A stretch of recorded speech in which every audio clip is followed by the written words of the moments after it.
როგორც უკვე გენერალურმა დირექტორმა ზურაბ გობრონიძემ აღნიშნა, პირადი შეთანხმების საფუძველზე ტელეკომპანია ისევ ძველ მესაკუთრეებს, ვანო ჩხარტიშვილსა და ზაზა სიორიძეს დაუბრუნდათ.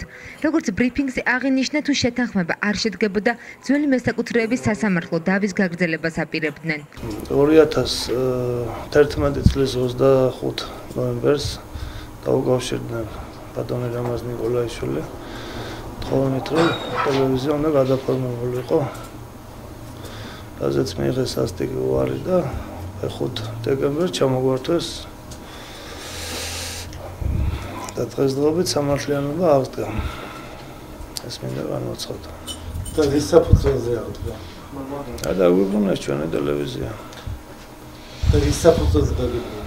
აი შეთანხმების საფუძველზე, უკვე პირადი შეთანხმების საფუძველზე. და ვინ და ვინ შეთანხმდა? აი ჩვენი დამფუძნებლები ბატონი ვანო ჩხარტიშვილი, ბატონი ზაზა სიორიძე და ბატონი რამაზ ნიკოლაიშვილი.